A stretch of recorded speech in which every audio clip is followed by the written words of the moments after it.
ప్రపంచంలో 2 ఓయూలు ఉన్నాయి. ఒక ఓయూ ఆక్స్‌ఫర్డ్ యూనివర్సిటీ కాగా మరొక OU Osman university. Oxford university ప్రపంచాన్ని అభివృద్ధి చేసేందుకు ఆర్థిక నమూనాలు తయారు చేసి ప్రపంచంలో చాలా ప్రాచుర్యం పొందింది. ఉస్మాన్ యూనివర్సిటీ మొదటి నుంచి సోషల్ డెవలప్‌మెంట్ లేదా సోషల్ జస్టిస్ సెంట్రిక్‌గా తన స్కూల్ ఆఫ్ థాట్‌ను డెవలప్ చేస్తూ అనేక ఉద్యమాలకు పుట్టినిల్లుగా ఆక్స్‌ఫర్డ్‌కు సరితూగే ఖ్యాతిని కూడా పొందిందనడంలో సందేహం లేదు. అయితే ఒకవైపు ప్రపంచీకరణ, ప్రైవేటీకరణ, తర్వాత పాలకుల నిర్లక్ష్యం వల్ల గత కొద్ది కాలంగా ఉస్మానియా యూనివర్సిటీ నిధులు లేకుండా సతమతమవుతున్నదనేది బాహాటమైన విషయమే. ఇటీవల కాలంలో రేవంత్ రెడ్డి ముఖ్యమంత్రి హోదాలో ఉస్మాన్ యూనివర్సిటీని సందర్శించారు. అది మనందరం చూసాము కూడా. ఆ సందర్శనలో ముఖ్యమంత్రి గారు ఉస్మాన్ యూనివర్సిటీ అభివృద్ధికి 1000 కోట్ల బడ్జెట్ను కేటాయిస్తానని హామీ ఇవ్వడం కూడా జరిగింది. ఆ హామీని పురస్కరించుకొని ఆయన డిసెంబర్ 7వ తారీఖు రోజు ఉస్మాన్ యూనివర్సిటీని మరొక మారు సందర్శించనున్నారు. వాస్తవానికి ప్రజాప్రతినిధులు యూనివర్సిటీకి రావడం అనేది హర్షించదగ్గ విషయం. ఎందుకంటే ఉస్మాన్ యూనివర్సిటీ భిన్న ఆలోచనలకు, భిన్న దృక్పథాలకు ఒక నిలయం. ఇక్కడ చర్చలు, వాదోపవాదాలు, ప్రశ్నలు, సమాధానాలు అన్నీ దొరుకుతాయి. ముఖ్యమంత్రి ఉస్మాన్ యూనివర్సిటీని ముఖ్యమంత్రి హోదాలో సందర్శించినప్పుడు ఖచ్చితంగా ఆయన ఇచ్చే మెసేజు, ఇక్కడ జరుగుతున్న డిస్కషన్ అంతా కూడా సభ్య సమాజానికి బాహాటంగానే తెలుస్తుంది. ఈ క్రమంలోనే ముఖ్యమంత్రి రేవంత్ రెడ్డి గారిని మనం కొన్ని విజ్ఞపాలు అడగాల్సిన అవసరం ఉంది. ఏంటి అంటే, ఉస్మాన్ యూనివర్సిటీకి ఆల్రెడీ 1000 కోట్లు ప్రకటించారు.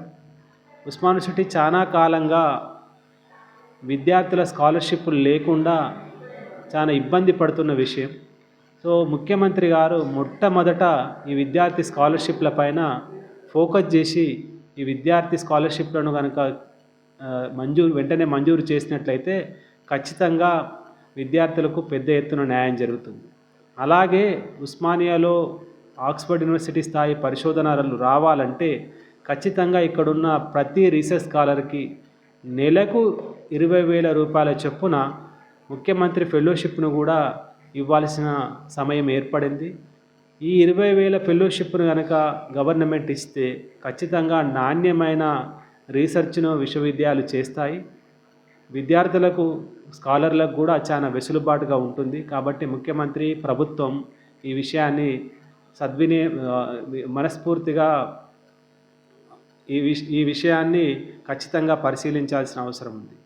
అట్లే ఫ్యాకల్టీ రిక్రూట్మెంట్, ఇక్కడ వాస్తవానికి 3 రకాల ఫ్యాకల్టీస్ ఉన్నారు. 1 రెగ్యులరు, 2 కాంట్రాక్టు, 3 పార్ట్ టైం టీచర్లు. రెగ్యులర్ టీచర్లకు ఒక సమస్య ఏంటంటే వాళ్ళకు పెన్షన్ స్కీమ్ లేదు. కాబట్టి రెగ్యులర్ టీచర్లకు పెన్షన్ స్కీమ్ను ఖచ్చితంగా ఇంప్లిమెంట్ చేయాలి. కాంట్రాక్ట్ టీచర్లను వాళ్ళను రెగ్యులరైజ్ చేస్తూ వాళ్ళ ఉద్యోగానికి ఒక జాబ్ సెక్యూరిటీ, జాబ్ భద్రతను కల్పించాల్సిన అవసరం ఉంది. దాంతోపాటు పార్ట్ టైం టీచర్లను చాలామంది వర్క్ లోడ్ ఉన్నప్పటికీ కూడా ఏదో వేతనం బేస్ మీద, పీరియడ్ బేస్ మీద పనిచేస్తున్నారు. వాళ్ళందరికీ కూడా ఎవరైతే అర్హులు ఉన్నారో, ఎక్కడైతే వర్క్ లోడ్ ఉంటుందో వాళ్ళందరినీ కూడా కాంట్రాక్ట్ సిస్టంలోకి తీసుకోవాలి.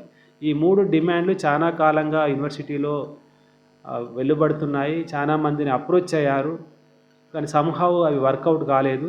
ఇప్పుడు ఖచ్చితంగా యూనివర్సిటీకి వస్తున్నప్పుడు ముఖ్యమంత్రి గారు వీటిపైన కూడా ఒక ప్రకటన చేయాల్సిందిగా కోరుతున్నాను.